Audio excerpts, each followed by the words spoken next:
허환구의 라디오 오늘. 여러분 안녕하십니까, 허환구입니다. 비가 많이 내리고 있습니다. 장맛비치고는 너무 많은 양인데요.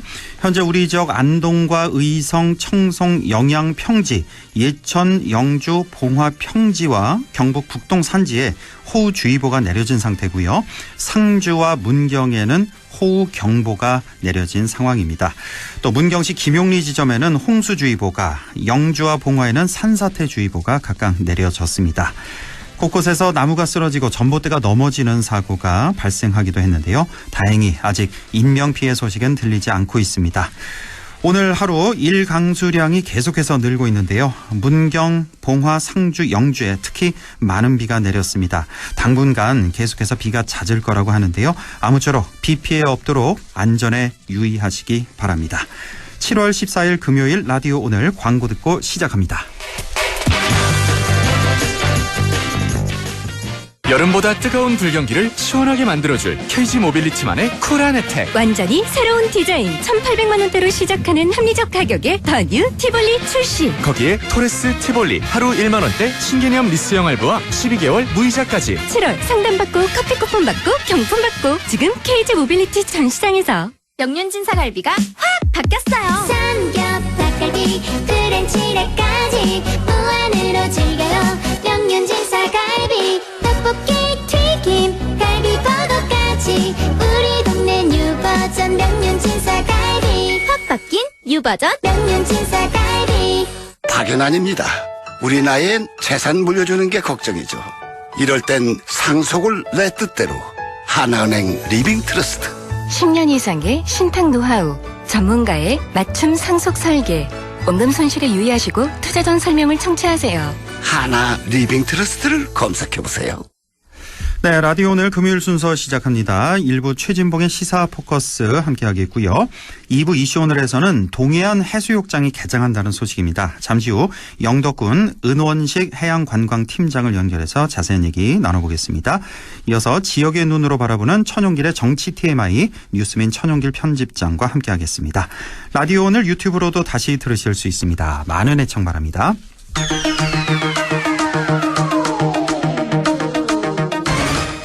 네, 시사포커스 성공회대 최진봉 교수와 함께합니다. 교수님 안녕하십니까? 네, 안녕하십니까? 예, 오늘 계속해서 장맛비 많이 내리고 있는데요. 예. 오늘 오전에 수도권부터 해서 충남, 전북, 경북 북부 지역 상당히 많이 내리고 있습니다. 지금 서울은 어떤가요? 비가 좀 소강 상태인가요? 지금 현재는? 약간 소강 상태예요. 아침에 좀 많이 내렸었고요. 내렸죠. 지금은 비가 오락가락하면서 약간 이제 소강 상태로 보이고 있는 그런 상황이라고 말씀드릴 수 있을 것 같습니다. 그러니까요. 예. 자, 비구름대가 지금 이제 우리 지역으로 경북 쪽으로 지금 많이 몰려오고 있어서 상당히 좀 긴장 상태인데 큰 피해 없기를 그렇게 바라겠고요. 자, 양평 고속도로 둘러싼 공방 계속해서 뜨겁습니다. 저희가 벌써 1주, 2주째 계속 이 얘기하고 있는 것 같은데. 네. 자, 민주당 지금 반응부터 좀 볼까요? 원희룡 국토부 장관을 공수처에 고발했네요. 그리고 국정조사까지 지금 요구하고 있는 상태. 그리고 윤 대통령 부부가 직접 해명해야 한다. 뭐 이런 목소리가 들리고 있네요. 네, 그렇습니다. 왜냐면 이제 경기도당이 원희룡 국토부 장관을 지금 공수처에 고발을 했고요. 네. 그리고 이제 직권남용으로 고발을 했고, 그 다음에 이제 국정조사를 하자고 요구를 하고 있습니다. 왜냐면 지금 상황에서 이 문제를 풀기 위해서는 그 국토부 같은 경우에 민주당 의원들이 자료 요청을 해도 잘 주질 않고 있는 상황이에요. 그러니까 대응을 제대로 잘 안 하는 거죠. 그래서 이런 방식으로 해서는 문제가 해결 안 되고 진실을 알 수가 없으니 국정조사를 통해서 국민 앞에 소상히 밝혀야 된다라고 하는 입장이고요. 지금 국민의힘에서는 국정조사 반대인 입장이죠, 현재는. 네, 반대인 입장이에요. 반대죠. 지금 국민의힘에서는 이게 지금 민주당 게이트다 이렇게 주장하고 있지 않습니까? 뭐 그렇게 주장을 하고 있죠. 그러면 국정조사에서 이거 진실을 좀 밝혀야 될 것 같은데요. 네, 심지어는 문재인 정부 문제다 이렇게 얘기를 하고 있거든요. 지금. 그러니까요. 예. 그러니까 그러면 같이 국정조사해서 뭐가 진실인지 밝히면 되는 거니까요. 국민의힘도 반대만 하지 말고 왜냐하면 지금 이걸 뭐 검찰이나 경찰이 수사를 할 수 있겠습니까? 지금 정부에서 현 정부의 그렇죠. 대통령 부인에 관련된 문제이기 때문에 예. 민의기관인 국회에서 이 문제를 따지지 않으면 사실은 진실을 알아내기가 좀 어려워요. 물론 국회가 강제 수사권이 없어서 한계가 있을 수도 있지만 예. 그럼에도 불구하고 관련자들 다 출석시켜서 질의하고 또 답변 듣고 이런 과정을 통해서 국민들한테 소송이 알릴 필요가 있죠. 그렇죠. 국토부가 아까도 말씀드렸지만 자료 요청에 적극적으로 임하지 않고 있다는 얘기들이 많이 나오고 있습니다. 민주당 의원들이 요청을 하면 예. 잘 자료를 잘 제공을 안 하고 있는 상황이에요. 예. 국정조사권을 발동을 해서 국정조사를 통해서 낱낱이 밝혀야 한다고 생각을 합니다. 예, 지금 이게 뭐 김건희 여사 측 비리일지 뭐 민주당 측 비리일지 모릅니다. 지금 서로 그러니까요. 양쪽에서 의혹을 제기하고 있으니까 네. 국정조사 뭐 필요하면 특검까지 해서 진실을 명명백백하게 밝혀야겠습니다. 국민의힘 측에서 이거를 국정조사를 반대할 지금 명분이 없는 것 없어요. 같습니다. 네, 예, 그럼요. 그렇습니다. 예. 없습니다. 네. 자, 그나저나 다음 주 월요일에 저 원희룡 장관이 이제 국회 나오잖아요. 네, 출석하죠. 아, 출석해서 상당히 좀 무슨 얘기가 오갈까 궁금하네요, 사실. 예. 그렇죠. 이렇게 시나리오는 그냥 제가 예측을 해보면 민주당이 이제 강하게 압박을 하고 국민의힘은 또 옹호를 할 텐데 그렇죠. 그런 태도, 국민의힘도 그런 태도를 보이기보다는 제 생각엔 정말 진실이 뭔지 국민한테 알려야 돼요. 무조건 아니다만 얘기한다고 해서 설득이 되는 게 아니거든요. 예. 그러니까 논리적으로 왜 갑자기 대통령 취임하고 2개월 만에 새로운 안이 나왔으며 그 안이 왜 이렇게까지 추진이 급하게 됐는지 하는 부분에 대한 설명이 있어야 되거든요. 예. 지금 국민들은 왜 이렇게 갑자기 이런 일이 발생을 했고 또 그렇게 7년 동안이나 예타까지 통과해서 진행되어 오던 안이 대통령 취임 이후에 갑자기 바뀐 거에 대한 의문을 갖고 있는 거잖아요. 예. 그 의문이 풀릴 수 있도록 해명을 하는 자리가 돼야지 그렇습니다. 무작정 옹호를 하는 것은 제가 볼 때 역효과를 낳지 않을까 하는 생각이 듭니다. 이란 같은 경우에 그 근처에 또 뭐 전 군수, 민주당 출신 전 군수의 땅이 있다. 또 네. 김부겸 전 총리의 땅이 있다. 뭐 이런 얘기 계속해서 양쪽에서 공방이 오고 가고 있잖아요. 그렇죠. 그러니까 진실이 뭔지 정말 밝혀야겠고 지금 보면은 노선 변경된 건 용역 업체에서 그런 거다 이런저런 의혹이 계속해서 나오고 있는데 사실 네. 우리가 좀 핵심으로 좀 들어가 봐야 되는 게 네.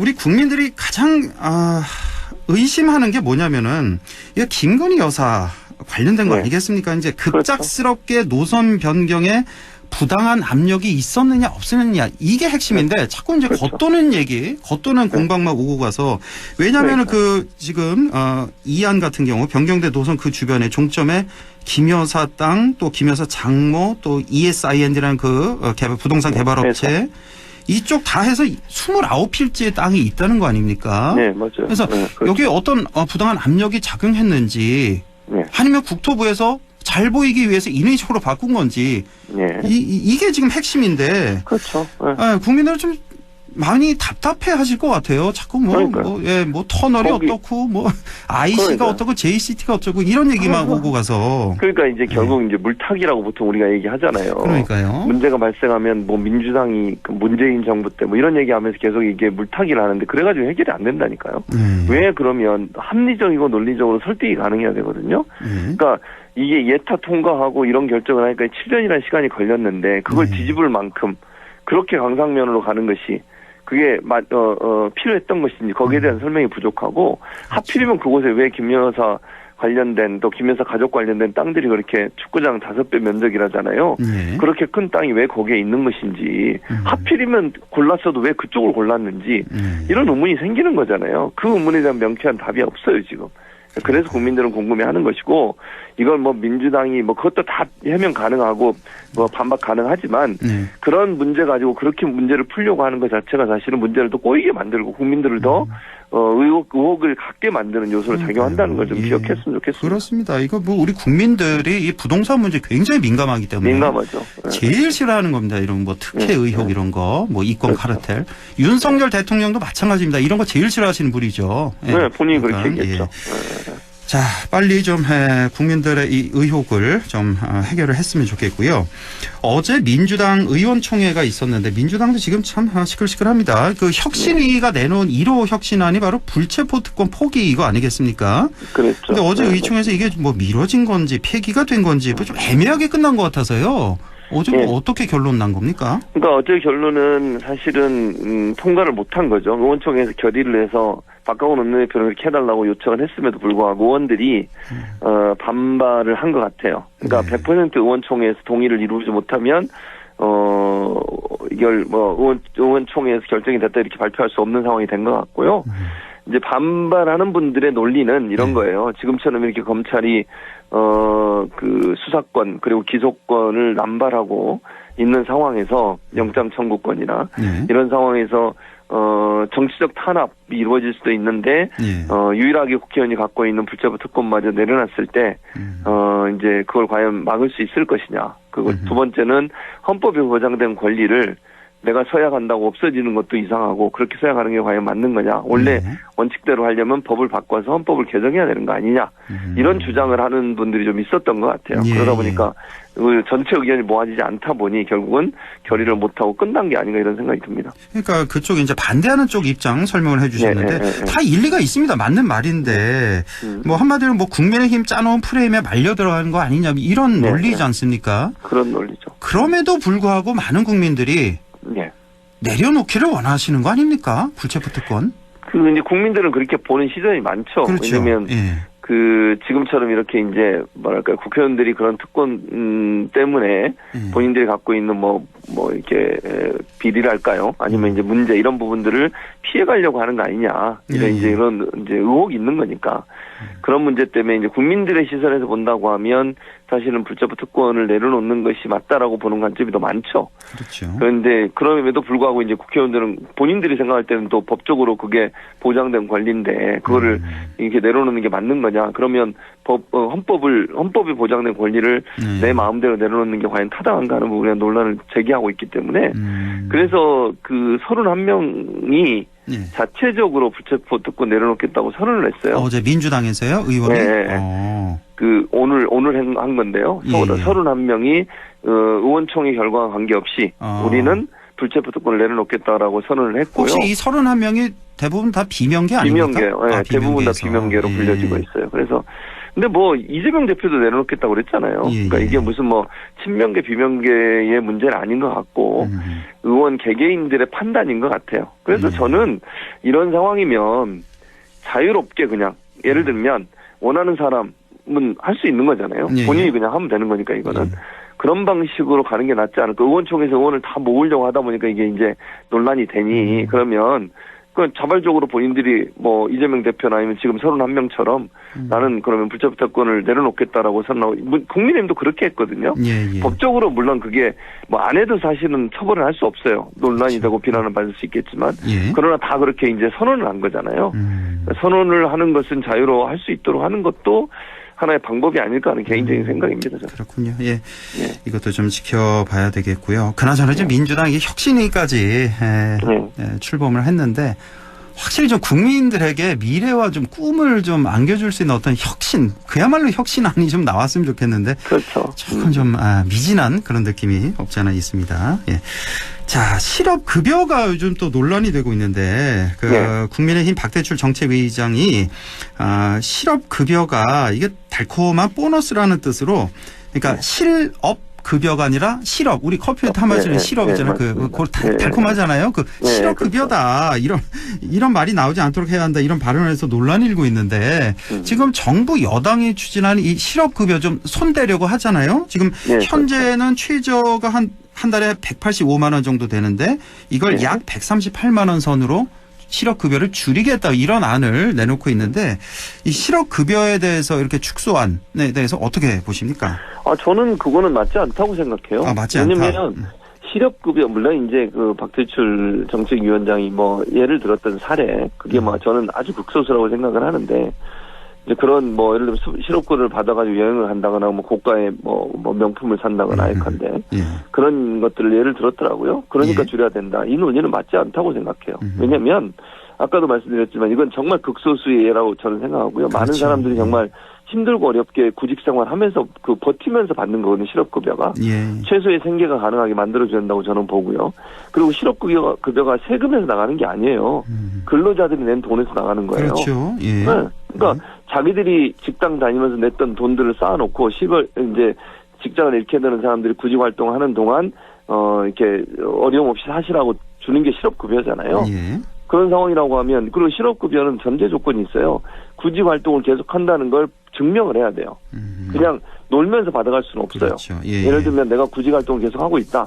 뭐 이력서도 냈고 면접도 보고 이런 증명이 안 되면 지급이 안 되게 돼 있거든요. 예. 근데 그거를 줄인다고 하는 것이 과연 타당한 거냐 이게. 저는 그건 아니라고 생각해요. 왜냐면 열심히 일하고 자기가 일하다가 이제 어떤 이유든 직장을 그만뒀고 그리고 다음 직장을 찾기 위해서 이제 노력하는 과정에서 받는 중간 단계에서 생활에 필요한 어떤 그 물질적 지원을 받는 것을 예. 줄여가지고 그 사람들이 생활이 어렵게 만드는 것이 과연 실업급여의 원래 목적과 맞는 거냐. 그러니까요. 구직활동을 더 열심히 하겠습니까? 그리고 이게 우리나라만 있는 제도도 아니고 전 세계 거의 모든 나라들이 있는 제도인데 예. 이거를 이렇게 줄이겠다고 하는 것이 과연 무슨 의미와 그다음에 설득력이 있는지 잘 모르겠습니다. 예. 또 줄인다고 해도 너무 많이 큰 폭으로 줄여서. 그러니까 물론 뭐 명품 가방 사고 해외여행 가는 분들도 있겠죠. 실업급여를 그럴 수 타서. 있죠. 하지만 네. 절대 다수는 직장을 잃고 그러니까 네. 최소한의 생활을 보장해주는 제도잖아요. 그렇죠. 네, 솔직히 맞습니다. 180만 원 받아서 어떻게 생활을 합니까? 생활하기요. 그렇게 편하지 그러니까 않죠. 네. 그건 좀 옳지 않은 방향이다 이렇게 네. 보시는 거고. 네. 자, 윤석열 대통령 폴란드 지금 방문 중인데 보통 네. 대통령의 해외 순방 가면 이제 지지율이 큰 폭이든 작은 폭이든 이제 오르기 마련인데 오늘 발표된 조사 보니까 한국갤럽에서 발표한 지난 11일부터 13일까지 조사한 전국 18세 이상 1,001명 자세한 사항은 선거 여론조사 심의회 홈페이지를 참고하시면 되는데 이 긍정평가가 6%포인트나 떨어져서 32. 이거 다시 20% 돼가는 거 아니냐. 부정평가도 3%포인트 올라서 57%가 나왔습니다. 네. 자, 이거를 지금 분석하는 분들 보니까 후쿠시마 오염수 방류 때문으로 이렇게들 많이 분석을 하던데 네. 저는 개인적으로 이거 양평 논란 때문에 더 떨어진 거 아닌가 저는 싶거든요. 어떻게 보세요? 반영이 지금 말씀하신 두 가지가 다 영향을 미쳤는데 예. 아직 양평 고속도로 문제는 완전히 반영이 안 된 상태의 결과예요. 왜 그렇게 분석을 하는 거냐면 이 갤럽 조사 같은 경우에는 이제 퍼센테이지가 나온 다음에 이유를 물어봐요. 예. 그러니까 왜 지지를 하지 않습니까? 부정적으로 보십니까?라고 하면 본인이 적는 거예요. 네. 근데 그 결과가 보면 제일 많이 퍼센티지가 나온 게 부정평가의 퍼센티지가 나온 게 후쿠시마 오염수였고요.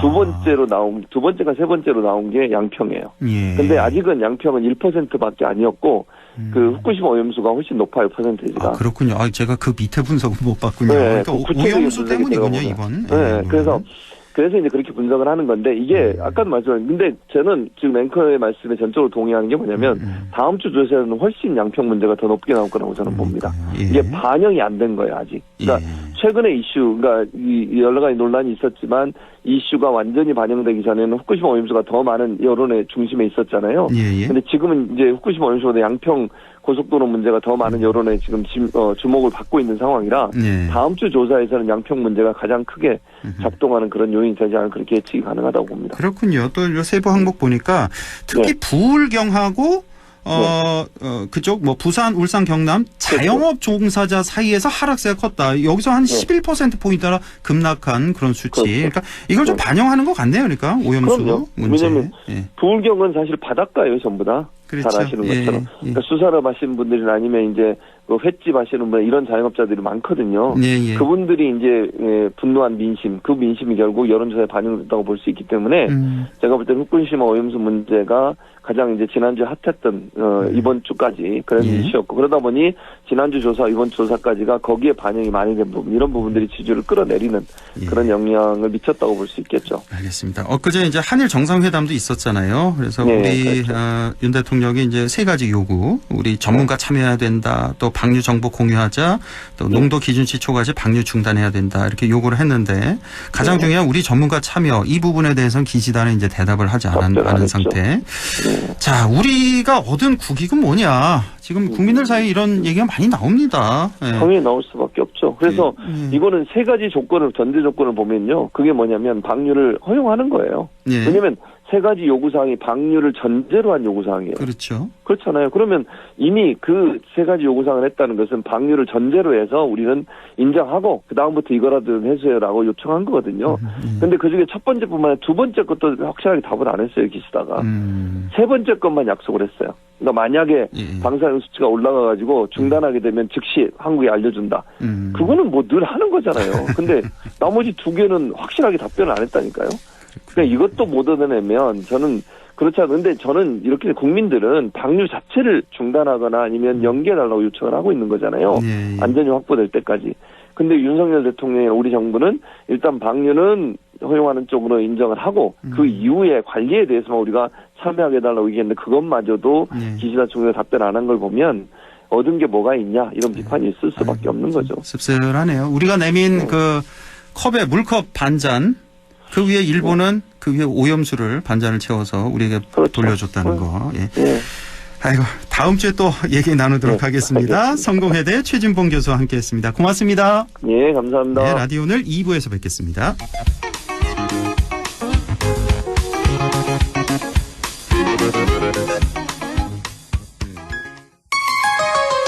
MBC 라디오 나에게 딱 맞는 대학, 나에게 꼭 맞춘 대학. 나만의 경쟁력을 원한다면 안동과학대학교로 오라. 시대에 딱 취업중심 실전학과, 학생의 꼭 현장중심 실무교육, 취업에 맞춤, 내 꿈에 맞춤. 나의 드림핏 안동과학대학교. 투자는 당신이 하고 미래에셋증권은 당신에게 투자합니다. 미국 주식 온라인 매수 수수료 무조건 0원. 1원도 아니고 0원. 신규 고객만 아니고 전국민 무료. 연말까지 무료. 이게 미래에셋증권의 투자다. 미국 주식은 미래에셋증권. 원금 손실 유의 및 투자 전 설명 청취. 매도 시 0.2508% 수수료 발생. 안녕하세요. 전국민 안전 캠페인 홍보대사 오나라입니다. 서두르다가 안전사고 겪은 분들 많죠? 그래서 빨리빨리 하기 전에 5초만 안전습관 캠페인을 시작합니다. 에스컬레이터로 뛰어들기 전에 5초만. 멈춘 후에 손잡이 꼭 잡고 타기. 슬금슬금 우회전 하기 전에 5초만. 확실히 멈추고 주의 살피기. 이륜차 타기 전에 5초만. 헬멧 확인하고 출발하기. 빨리빨리 하기 전에 5초만 멈추면 모두의 안전이 계속됩니다. 다 함께 시작해볼까요? 나부터 5초만. 5초만 5초만 공익광고 협의회. 고마워요. 우린 친구예요. 함께 노력하는 MBC와 함께 100.1 MBC 라디오. 네, 6시 27분 32초 지나고 있네요. 라디오 오늘 2부 이슈 오늘 시작합니다. 오늘은 비가 내려서 바다 이용에도 주의해야 할 것 같은데요. 올여름 동해안 영덕의 해수욕장이 오늘 개장했다고 합니다. 영덕군 은원식 해양관광팀장을 연결해서 자세한 소식 들어보겠습니다. 은원식 팀장님 안녕하십니까? 예, 안녕하십니까? 예, 반갑습니다. 영덕에도 오늘 비가 많이 왔나요? 예, 비가 조금 왔습니다. 영덕에도 다른 지역에 비해서는 상대적으로 좀 덜 왔는데 그래도 많이 왔군요. 하필이면 이때 또 해수욕장 개장하는 날인데 좀 장마가 좀 길어져서요. 좀 속도 좀 상하시겠네요. 예, 조금 그런 면이 없지 않아 있습니다. 그러니까 이번에 좀 장마가 좀 많이 길어져서 원래 예년 같으면 이제 지금쯤 이제 끝나서 무더위가 본격적으로 시작될 텐데. 예. 아쉬운 면이 없지 않아 있는데 그래도 일단 영덕의 그 아름다운 해수욕장이 오늘부터 이제 문을 열었다는 소식 좀 전해드리겠습니다. 자, 해수욕장 개장 소식부터 좀 시작해 볼까요? 예. 2023년 영덕군 해수욕장 운영은 장사, 대진, 고래벌 해수욕장을 비롯하여 7개소이며 해수욕장 개장 일정은 7월 14일부터 8월 20일까지 38일간 운영을 하게 됩니다. 금일 안전기원제를 시작으로 일제히 개장식을 갖게 되었습니다. 아, 오늘 안전기원제도 올리셨군요.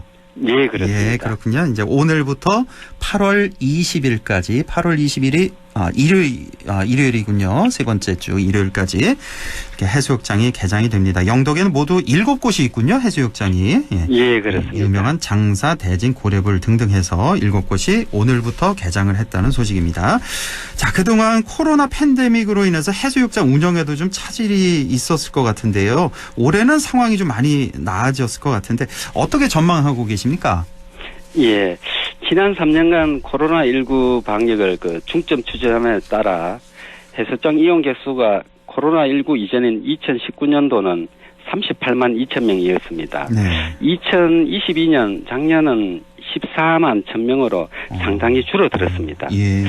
하지만 2023년 코로나19가 사실상 종식됨에 따라 우리군 해수장을 찾는 이용객 수가 올해는 상당히 늘어날 것으로 전망하고 있습니다. 그러네요. 지난 19년에 38만 명 선이었는데 작년에 14만 명 선까지 이렇게 훅 줄었는데 올해는 다시 예년 그 정도를 되찾겠죠? 38만 명 선 이상. 이렇게. 예, 그렇습니다. 예. 자, 영덕에 이렇게 말씀드린 대로 많은 해수욕장이 있는데 특히 고래불 장사 해수욕장의 규모가 가장 큰 거죠? 예, 그렇습니다. 두 해수욕장 어떤 특징이 있나요?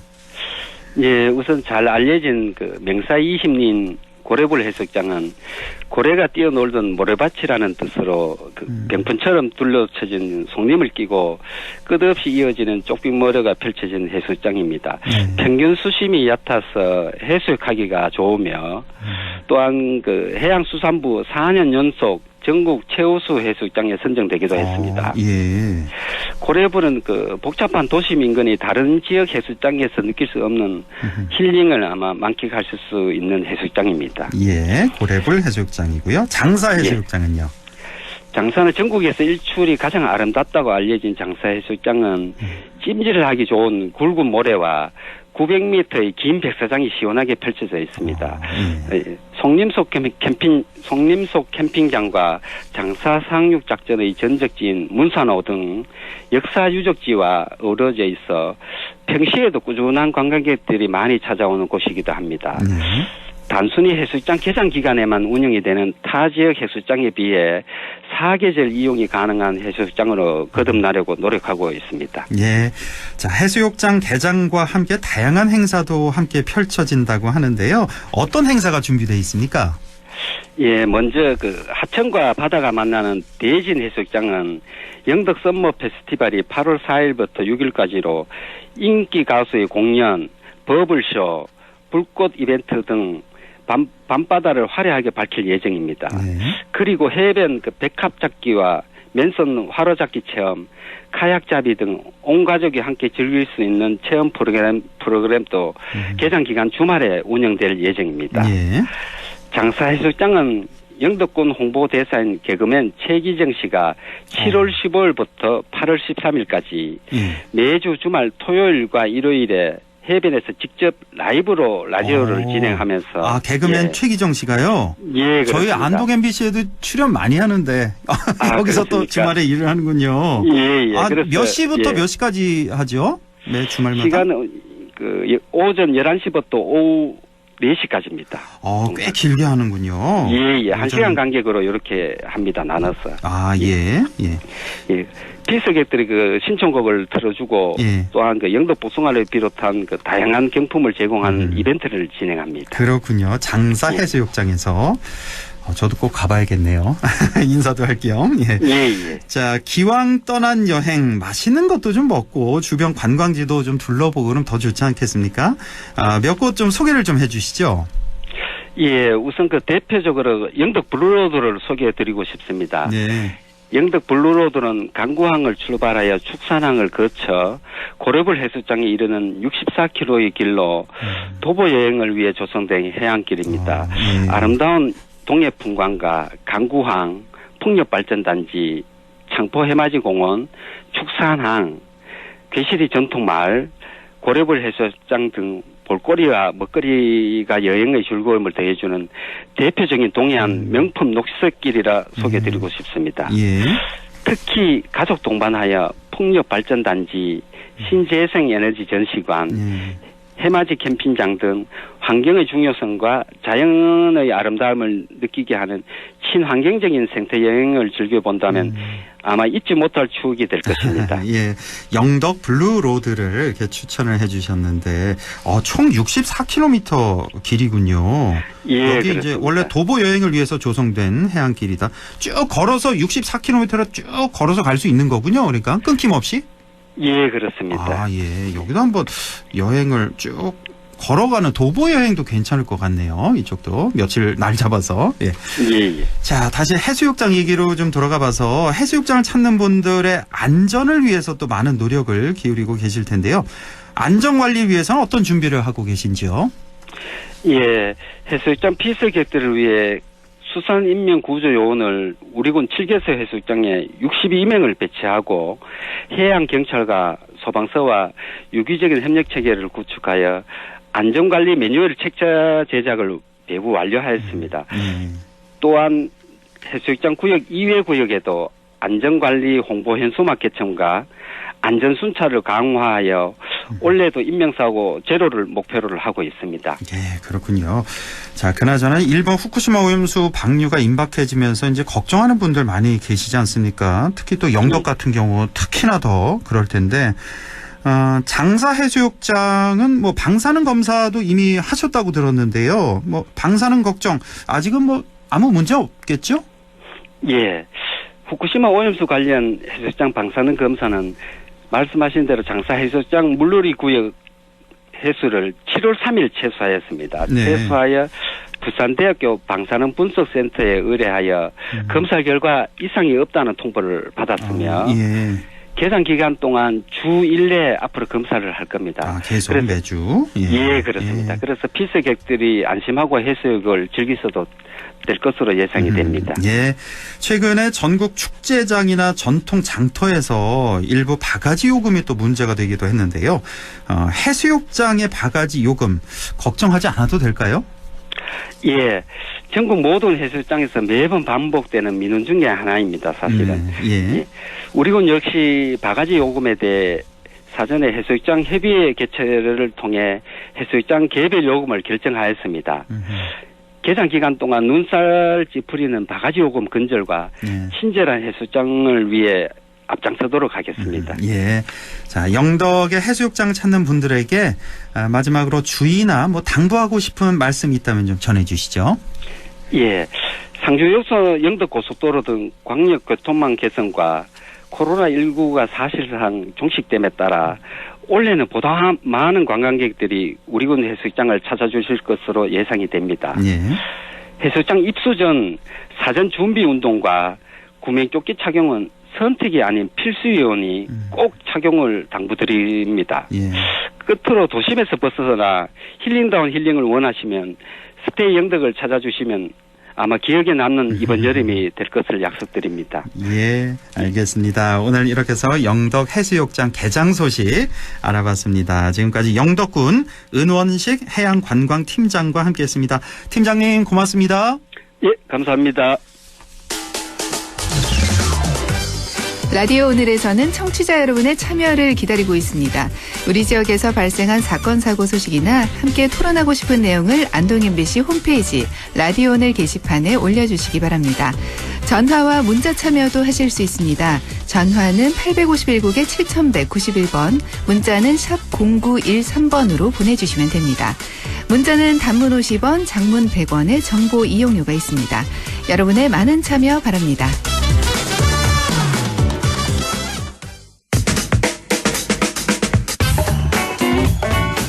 네, 천용길의 정치 TMI 시작합니다. 뉴스민 천용길 편집장과 함께하죠. 안녕하십니까? 네, 안녕하십니까? 예, 오늘 정치 TMI 주제는요? 네, 지난주에 이어서 미전 8기 자치단체장 임기 1년 성과를 좀 살펴보려고 하는데요. 예. 지난주에는 경북도와 북부 지역 4개 시장 1년을 살펴봤는데 오늘은 경북교육청과 5개 군수의 1년 평가를 한번 살펴보겠습니다. 예, 경북교육청과 5개 군수의 평가. 자, 사실 뭐 시장 군수는 소속 정당이 없는 거, 정당이 있는 거 다들 알고 계실 텐데, 교육감은 뭐 소속 정당은 없지만 그래도 뭐 진보 교육감, 보수 교육감 이렇게 뭐 나뉘긴 하잖아요. 맞습니다. 네, 이 교육감의 경우에는 우리가 명칭도 교육청의 장이 아니라 교육감 감이라고 부르지 않습니까? 예. 예, 법률상으로 지방교육자치기관 그 자체입니다. 그리고 의전서열 역시 광역단체장과 같고요. 이 경북도지사와 같다는 이야기인데 차관급이기도 합니다. 예. 네. 거기다가 이제 공직선거로 선출되는 이 분이고요. 이 집행하는 예산 규모 역시 경북도에 좀 버금갑니다. 그러니까요. 정치가 꼭 정당에 속해야만 하는 것이 아니라고 본다면 앞서 우리 앵커께서 언급해 주신 것처럼 보수교육감, 진보교육감, 이 정책에 따라서 그 성향 자체를 분류하는 것처럼 정당이 없는 교육 정치인이다. 이렇게 볼 수 있겠습니다. 교육 정치인이다. 예. 네. 우리 지역은 그런 경우가 없었지만 타 지역의 경우에는 정치인 출신이 교육감 선거에 나서기도 하고 교육감 출신이 국회의원 선거에 출마한 적도 있다 보니 이 교육감의 정치적 평가 역시 매우 중요하다고 볼 수 있겠습니다. 예. 자, 우리 경북교육감 이제 재선에 성공했죠. 임종식 교육감의 지난 1년은 어땠습니까? 네, 임종식 교육감의 지난 1년을 돌아보면 얼마 전에 임기 8기, 민선 8기 1년 기자간담회를 열었는데 이 경북교육을 세계교육의 표준으로 도약시키겠다라고 하는 포부를 밝혔습니다. 주요하게 1년 동안 추진해왔던 정책을 보면 온라인으로 국제교육과정을 운영하고 사이버 독도학교 또 학생의 해외 봉사활동 활성화, 청년 수도학교 국제교육 네트워크 운영, 이 국제교육 포럼 개최, 직업계고 해외 우수 유학생 유치 등의 사업을 추진해 왔습니다. 네, 살펴보면 크게 키워드가 두 가지로 좀 볼 수 있는데요. 국제라고 하는 부분이 들어간 내용이 참 많습니다. 국제. 네, 그러니까 경북에서도 세계와 좀 교류할 수 있는 교육 정책을 펼치겠다라고 하는 건데 특히 또 한 가지 눈에 띄는 게 독도입니다. 아, 독도. 네, 행정구역상 독도가 경상북도 울릉군에 속해 있다 보니 더욱 관심 있게 추진 중인데요. 이 독도와 인접한 울릉도에 독도교육센터를 2026년까지 건립하겠다라고 하는 이 계획을 얼마 전 밝히기도 했습니다. 그리고 이 임종식 교육감이 성향으로 보면 보수 교육감으로 이 분류가 되고 있는데 또 경북의 특징이 있다 보니까 넓은 지역과 그리고 농촌 지역의 학교가 있다 보니 이런 면에서는 진보 교육감의 정책과 크게 다르지 않습니다. 특히 소규모 학교를 통폐합하기보다는 이 특성을 좀 살려나가겠다라고 하는 정책을 계속 좀 펼치고 있는데요. 아, 소규모 학교를 계속 살리는 쪽으로 지금 정책을 하고 있군요. 그렇습니다. 이거는 지난 임기 때에 이어서 소규모 학교에 인근 도시에서도 학생이 지나갈 수 있도록 제도화를 시켰고 이 작은 학교 운영 지원을 강화하는 이 방향으로 이 정책을 좀 펼쳐왔습니다. 여기에 교원 자격증을 가지고 있는 협력 강사들을 이 소규모 학교에 또 지원 중이기도 하고요.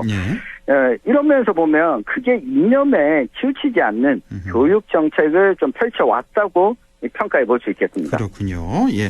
자, 그런데 임종식 교육감 하면 또 공직선거법 위반 혐의로 재판에 넘겨지지 않았습니까? 이거 어떻게 되고 있습니까?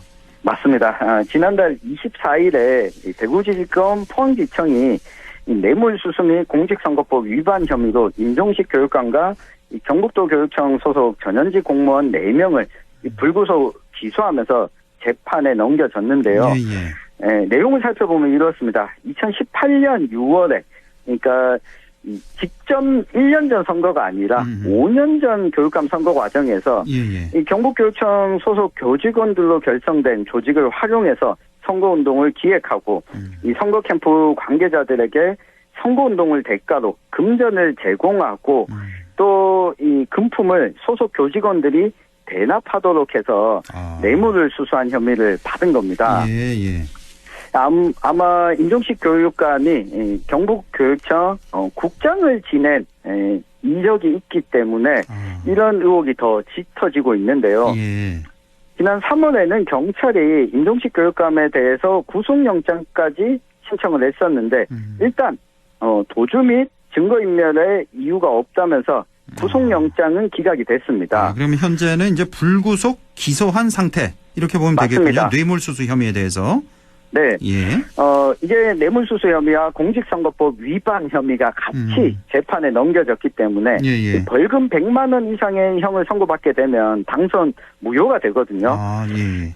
네. 그리고 이게 선거사범의 경우에는 재판을 다른 재판보다 우선해야 한다라고 하는 게 이 법률에 명시가 되어 있고 예. 이게 1심은 6개월 이내에 재판을 끝내야 되고 2심과 3심은 3개월 이내에 반드시 해야 된다라고 하는 내용이 있는 만큼 예. 내년 초나 올 연말쯤이면 1심 결과가 나올 수도 있을 것으로 보입니다. 아, 내년 초 정도 예, 1심 결과. 야, 이거 어떻게 나오느냐에 따라서 임종식 교육감의 운명이 이제는 결정이 되겠군요. 예. 네. 자, 그럼 이어서 우리 지역 5명의 군수의 1년 평가도 좀 살펴보죠. 먼저 3선에 성공했죠. 김주수 의성 군수. 김주수 군수도 좀 사법 리스크가 있는 걸로 알고 있는데요. 예. 맞습니다. 어떻습니까? 네, 일단 김주수 의성 군수 역시 뇌물수수 혐의로 재판을 받고 있는 게 위험 요소였는데 지난 2월 1심에서 이 법원이 무죄를 선고하면서 항고비는 넘겼습니다. 예. 근데 이게 2심 선고가 또 나야 완전히 위험 요소가 사라질 수 있을 걸로 보이는데, 그렇죠. 이 리스크를 제외하고 나면 벌써 세 번째 임기를 시작했다 보니, 앞서서 큰 걸림돌이었던 대구 경북 신공항 부지 선정이 완료가 됐고, 예. 이웃사촌 시범마을과 같은 큰 사업 역시 어느 정도 이 궤도에 올랐습니다. 내년까지는 안개면에 행복주택 140호를 완공해서 이웃사촌 시범마을 역시 마무리를 짓겠다라고 하는 계획인데, 3선 임기 와중에 첫 해를 일단은 1심에서 무죄 선고를 받으면서 당분간은 2심 선고가 나기 전까지는 좀 안정적인 군정 운영을 할 수 있을 걸로 보입니다. 그렇군요. 한 곱이 넘긴 김주수 의성 군수가 되겠고, 자, 네. 다음은 재선에 성공한 예천 또 청송 영양 군수는 어땠습니까? 네, 김학동 예천 군수부터 먼저 좀 살펴보면요. 예. 아시아 U20 육상 경기 선수권 대회를 예천에서 개최했고 또 활축제까지 보면 양궁과 육상이라고 하는 스포츠와 예천을 연결시키는 역할을 지난 1년 동안 해왔습니다. 예. 2만 명이 넘어간 도청 신도시죠. 예천군 홍명면에 인프라를 구축하고 원도심의 정주 여건 개선까지 재선 임기 중에 1년에 대한 평가는 대부분은 좀 긍정적입니다. 아, 예. 다만 2020년부터 추진해왔던 이 박서보 미술관이 올해 좀 무산되면서 이 부분은 이 김학동 군수의 아픈 구석으로 좀 평가를 할 수 있겠는데요. 예. 애초에 이 사업비만 255억 원 투입할 예정이었고 부지도 먼저 매입하고 4천만 원 들여서 기본 영역도 실시했는데 설계 단계에서 이게 무산된 겁니다. 예. 이 박서보 하백은 세계적인 건축가가 설계하기를 원했는데 예천군의 설계비가 한도가 정해져 있었거든요. 예.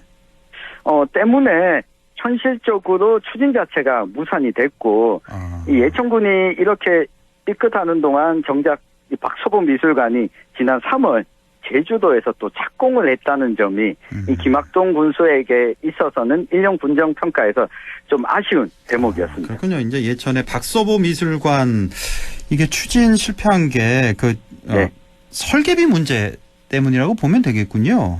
그렇습니다. 이게 세계적인 건축가 있잖아요. 네, 행정적으로는 법률상 설계비 최대치가 정해져 있고 여기다가 이게 공모를 통해서 진행해야 되는데 세계적인 건축가 입장에서는 이 공모에 참여하는 것 자체에 부정적이었거든요. 맞아요. 예. 자기를 모셔가야지 왜 공모를 하느냐 이거군요. 그러니까. 맞습니다. 이 부분을 예측하지 못한 부분에 있어서 좀 예천군 입장에서 김학동 군수 입장에서는 아쉬운 부분이었습니다. 그렇군요. 예. 네. 자, 청송 윤경희 청송 군수 역시 재선이죠. 청송은 어땠습니까? 네, 윤경희 청송 군수는 사과를 수출하고 대구 가톨릭대학교 항로화 캠퍼스 유치 등의 좀 성과를 냈고요. 네. 게다가 전국 최초로 전 국민 무료 버스 도입은 이 정치인으로서 중요한 성과였습니다. 이게 좀 히트를 친 정책 같아요.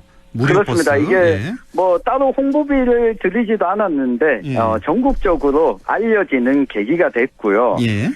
이 교통사고도 줄어들고 이 국민 입장에서 청소년에 따르면 지금 버스 이용자가 또 25% 정도 늘었다고 하거든요. 그래요. 네.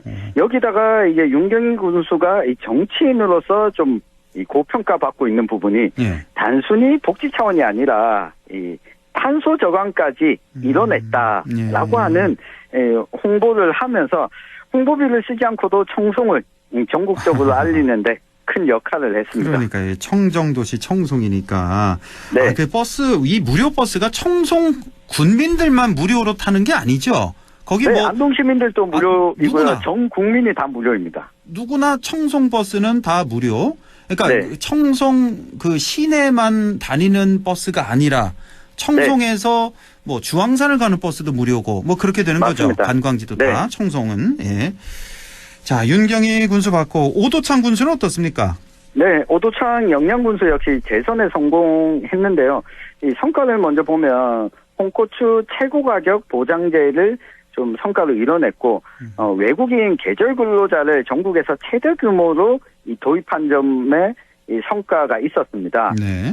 네, 다만 이게 영양은 소멸 위기 지역이다 보니까 좀 눈에 띄기가 어려운 측면이 있고 지금 전력을 좀 다해서 추진하고 있는 양수발전소 유치가 바로 옆 동네인 봉화군과 또 경쟁하고 있는 상황이라는 게 지금 오도창 군수 입장에서는 이 사력을 다하고 있는데 성공 여부에 따라서 좀 평가가 달라질 수 있을 것 같습니다. 지금 영양과 봉화 지금 대결을 하고 있는 거잖아요. 양수발전소하고 그 군 관사인가요? 그 유치전 서로 지금 맞습니다. 경쟁을 하고 있는 걸로 알고 있는데 이 영양과 봉화가 사이가 좋은 걸로 제가 알고 있는데 이거 뭐 사이가 좀 나빠지는 건 아니겠죠? 이것 때문에? 네, 뭐 나빠지진 않겠지만 이 오도창 영양군수와 또 박형국 봉화군수 역시 이게 양수발전소가 누가 유치하느냐에 따라서 TV가 좀 엇갈릴 수 있을 것으로 보이고요. 결국은 이 국책 사업에 있어서 단체장이 어떤 성과를 내느냐가 이 국민들이 좀 평가하는 잣대가 될 것 같은데 어느 한쪽은 웃을 거고 어느 한쪽은 또 울 수밖에 없을 것 같습니다. 자, 이제 마지막 남은 이제 봉화 박현국 봉화군수는 이번이 초선이잖아요. 네, 도의원 출신의 초선인데 일단 뭐 겉으로 드러나는 좀 화려한 정치인으로서의 모습은 크게 드러나지 않았지만 이 베트남 국가주석을 면담하고 또 베트남의 지방자치단체와 우호 강화 협력도 체결하고 이 한국과 베트남 교류 선도도시라고 하는 네이밍을 좀 획득하는 데 전력을 다했습니다. 봉화의 경우에는 이 베트남에서 건너온 화사미시 이 마을 조성 사업도 추진하고 있어서 이 국제적인 측면에서 외국인 계절 근로자도 늘어나고 있는 와중에는 좀 한 포인트를 정치인으로서는 잘 잡았다 이렇게 평가할 수 있겠습니다. 그렇군요. 베트남과 손잡은 봉화가 되겠군요. 지난 1년은. 자, 이렇게 2회에 걸쳐서 우리 단체장 1년 평가를 살펴봤는데요. 우리 청취자들께 좀 전하고 싶은 말씀이 있다면 마지막으로 한 30초 정도 남았네요. 네, 제가 주로 뭐 정치적인 측면에서 살펴봤는데요. 행정가이자 정치인인 단체장의 성과는 결국은 큰 사업보다도 시민의 일상생활 만족도가 가장 중요하다라고 하는 점 이 청취자들께서 꼭 기억해 주시길 부탁드리겠습니다. 자, 여기까지 보죠. 지금까지 천용길의 정치 TMI 뉴스민 천용길 편집장과 함께했습니다. 고맙습니다. 감사합니다.